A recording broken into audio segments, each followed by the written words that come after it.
Welcome to the Wally Show Aftercast. All those things we did not get to during the course of the show today. We have a live Aftercast today. Or not live, but I mean, we're here.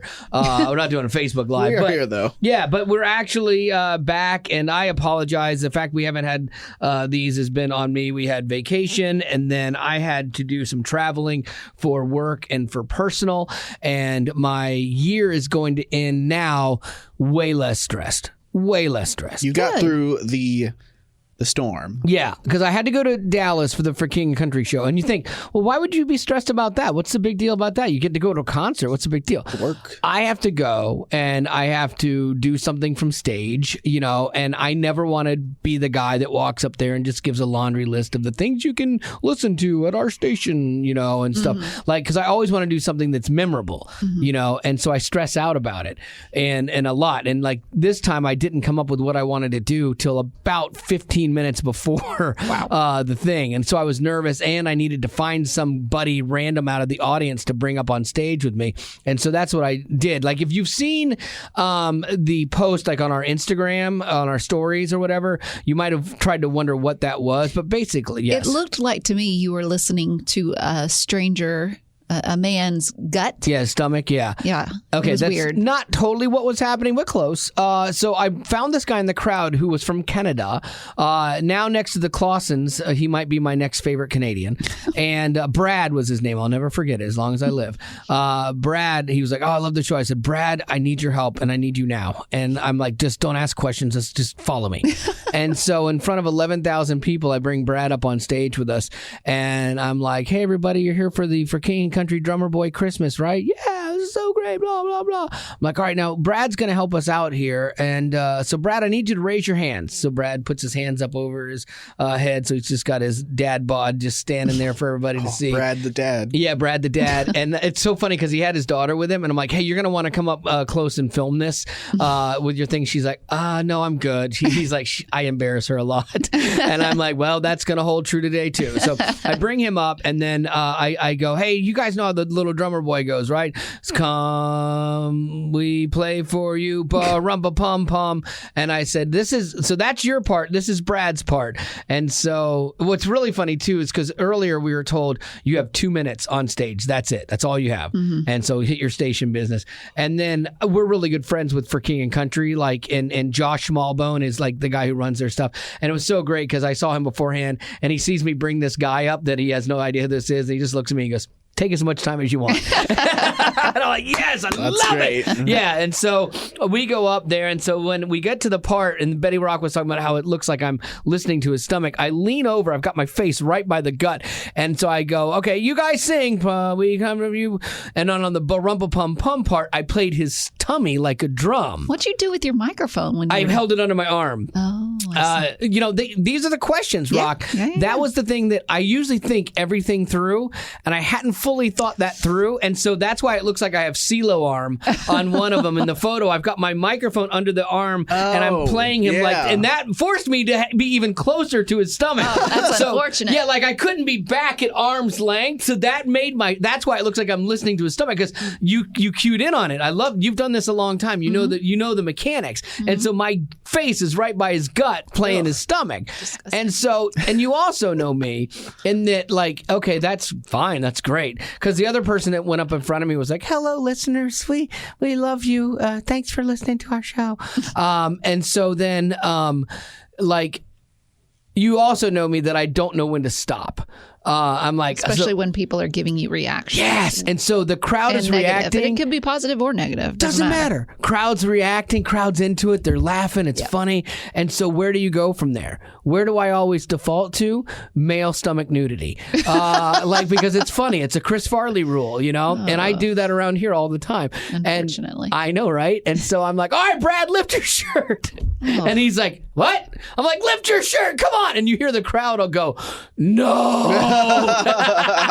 Like, I think they were embarrassed for him, but I wouldn't let it go. And so Brad lifts the side of his shirt a little bit, and so we finished out Barumpa Pum Pum. But I guarantee guarantee you That you lost a listener? Yeah. Oh, for sure. Probably. That's fine. Probably 1 or 10. But I guarantee you that has never been done by any other Christian radio station on stage. Now, whether that's a good thing or a bad thing remains to be seen. But I promise you, Caleb has never done that with anybody. Yeah. CJ never got up there on stage. Well, they don't want to call HR. Right, right. Listen, here's what happened. But it ended up being really funny. Like, so that was stressful for me. Mm-hmm.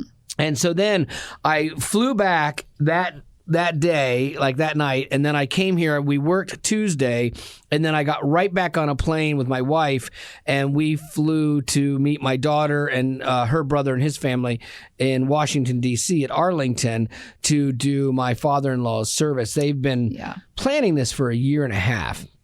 And it just took a long time, read government stuff, and they do so many services and everything. And we did this on the show. Like, if you've already listened to the show part, the podcast, then you know part of the story. If not, here's spoiler alert, that's on the show. But I was really, really, really dreading this because I'm that kind of person. And maybe you guys are wired like this. I don't know.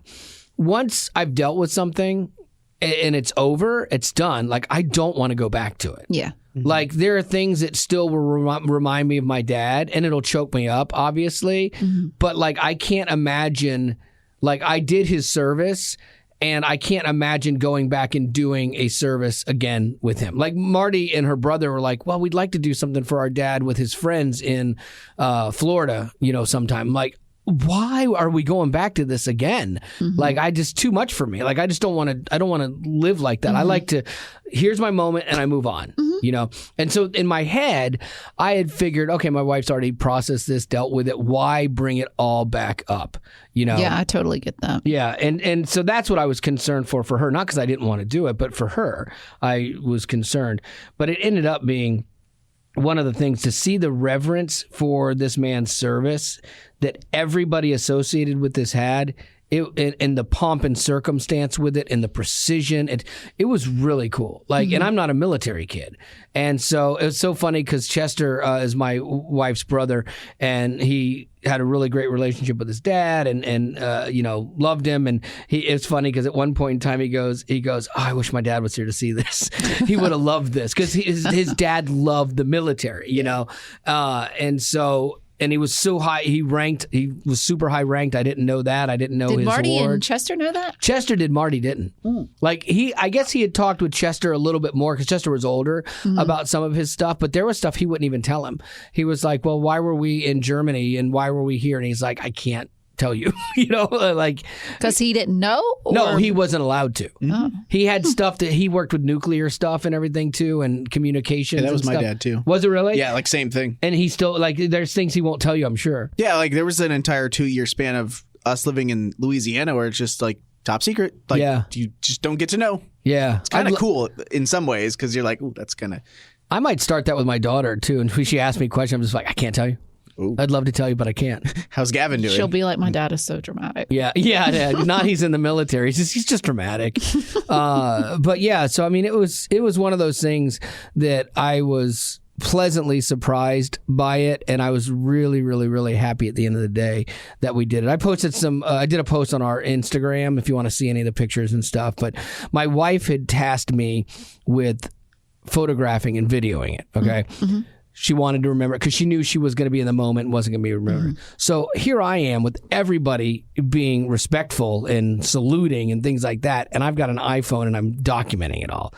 And I really hated that part. Mm-hmm. Like, I felt like I should be observing it as well and in the moment versus recording it. But it's what she wanted. And so I'm like, okay, we'll do this. Yeah. So even though there's moments that felt weird for me, no one made me feel that way. I was just taking that on. I got a lot of good pictures and I got a lot of video, and I'm going to make her like a 2-minute video of it all. And so, like, it'll be good long term. But I don't know that people do that a lot there. I don't, because the guy that was kind of running the thing for us didn't seem like this happens every day. Like people videoing it or taking pictures. I would have thought. You would think they would, or at least have someone there that's an official, like, photographer or something. I guess you can hire photographers and stuff too, like, to come do it and everything. But yeah, they but I guess it just doesn't happen a lot. So what happens is we do the service and they do the full 21 gun salute, which is funny because I'm videotaping the whole band and the whole group of people over here and they've got rifles. So I assume there's a 21 gun salute. So I'm over here and then pow, like what happened? It was all the way on the other side of us. So like you see my camera jerk around like, oh, there it is. So like totally the worst photographer ever, I guess. So we shoot that and everything, and then they give you the bullets afterwards, which I didn't know. That's but it's awesome. A really cool take home, but you have to get those through security at the airport too. So how do you do that? We just told them, we're like, hey, here, they're not loaded. There's no lead in them, so just but they shells. have to. But it takes you a little bit longer, I guess, to get through TSA. Yeah, because you got to show them all to them. They look at them and stuff. Yeah. So we had to do that. But the funny part is about the picture taking. I can tell you that the headstones in Arlington, you see all of them, they are super solid in the ground. They are not moving. How do you know that? This is how I can tell you this. You didn't try to sit on one, did you? No, worse.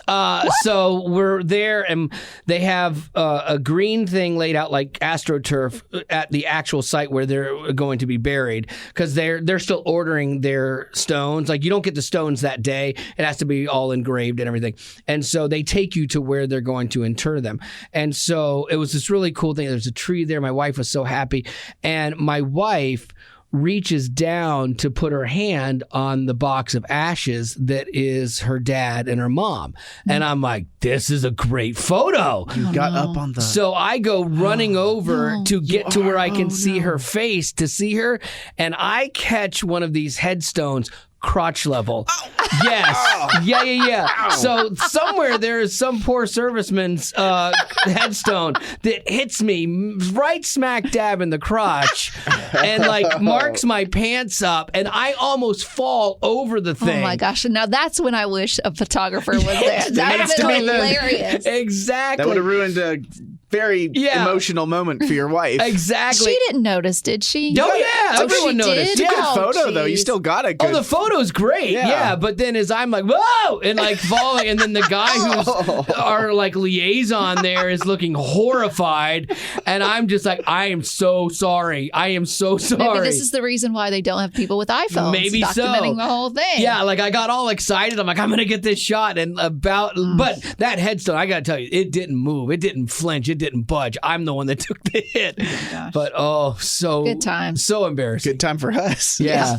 But at the end of the day, it was really cool. So now I'm back, and it's good to be back. And then we got another week or so of this, and then we do Sport Drive, and then we're Christmas. Done. Yeah. The end of the year. If you don't know anything about radio, and I apologize, we're going to be light on Aftercast, but basically radio shuts down at the end of the year because like ratings books and things like that don't matter anymore. Like you're out of your last ratings book, and we don't care about ratings too much, obviously. But like it's not like mainstream radio where you live and die by your ratings. But it's just basically radio kind of shuts down. Artists aren't doing any songs. They're kind of going, into hibernation. And so that's where we take the lion's share of our vacation. So I apologize. But that is going to happen. Separate story. Betty Rock's the worst. Betty Rock's the worst. Betty Rock is the worst. Yeah.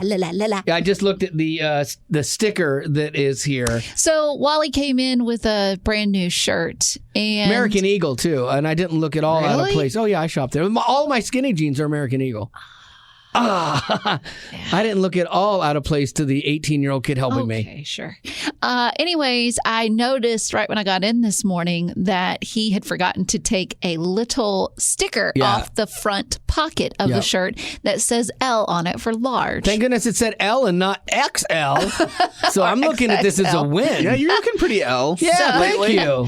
So anyways, I didn't mention it at all. I didn't say a thing about it because I wanted to bring it up here. Yeah. But this is why you're the worst, because our engineer Phil was like, oh, here, let me help you with that, buddy. And I'm like, what are you doing? And he takes the L off my shirt like a good human being, like a friend would do. Phil. Normally we yell Phil when something breaks. He cares too much. He does. He's a good man. I cannot believe that you saw that. You would have done it to me. No, not at all. Not at all. Remember that time you had toilet paper sticking out of the back of your pants? On that compassion trip. Didn't. Yeah. No, you didn't. I'm like, hey, Rock. Back door. Might want to check it out. You got a straggler. Never. You got a tail. Oh man. What do you got, Rock? That's enough personal life for me. What do you got? Well, Good Morning America. We always have that playing in the mornings here in the station. We have a TV that's going 24/7 and it has GMA on it. This is salacious. Well, word got out that co-hosts TJ Holmes and Amy Robach, which we see them all the time on that show. It's like we know them, like they're friends. They've secretly been seeing each other. Oof. Now, that wouldn't be a big deal normally. Okay, co-workers dating, who cares? But they are both married to other people. Yeah. And they've kept it so under wraps that even the GMA producers were shocked about the whole news because they're like, what? Are you kidding me? Which I noticed today when they had the show on, they weren't there. Like they had to find somebody. And I wonder what they're going to do. I don't know. Is this going to ruin their career on GMA, or are they just going to be like, well, you need to figure it out and then come back? Yeah, with how everything else is now, like everything's okay. Why is this? The funny thing is, this will be the thing that undoes them. But you could say, I identify as a door stump now or a doorpost now, and you're like, oh, that's fine, you're a hero. But the things we put villainize and the things we put value on are just so backwards right now. Well, supposedly they started this affair back in March while they were training together for the New York City half marathon, but they hid it until now, which I guess it got out because there was a magazine that or the paparazzi caught pictures of them like hanging out and stuff. That's so hard because if you've got a marriage that you are done with and you're out, mentally you're out, who knows, maybe that's the case, maybe it's not, maybe they just don't hate their spouse but they were attracted to each other, which is wrong obviously. But if you've got a marriage that's done for all intents and purposes, I think it's maybe the kindest thing to do is to end that marriage before you start secretly dating somebody. As bad as it is, as much as it hurts,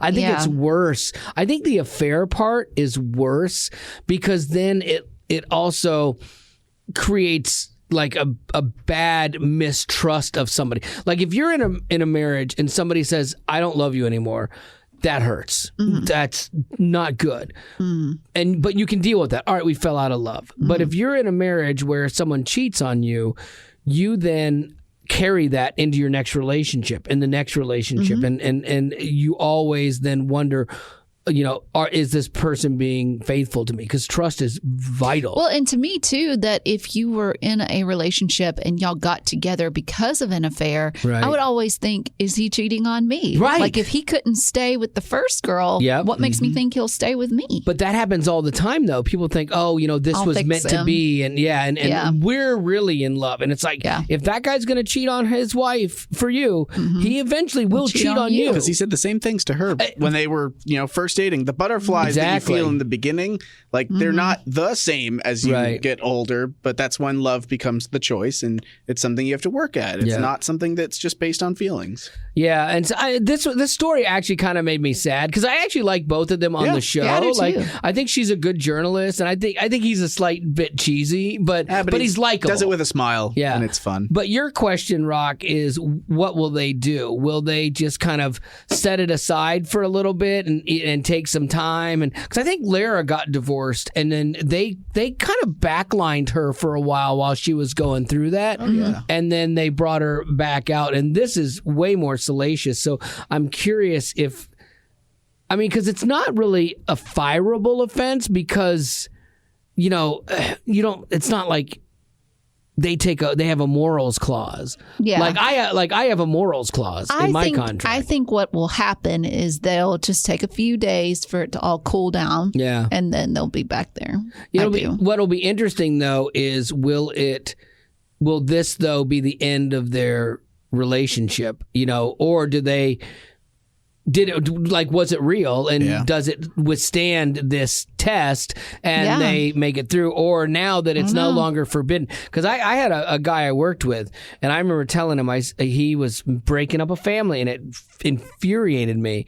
And I remember telling him, I said, dude, the minute it's no longer forbidden and she leaves her husband for you, you're going to dump her. Sure enough, she leaves her husband, breaks up this family, expects to be with him, and then he's like, oh yeah, I don't think this is working for me anymore. Like, because he was that guy, Yeah, just broken. Yeah. Oh yeah, for sure. He's still single, like to this day. Like he never could, find contentment. Yeah. And find a relationship that he could actually stay in. You know.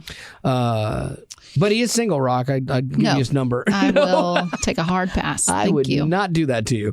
Well, there you go. Let's do some birthdays. We have some we got to catch up on because I've been gone.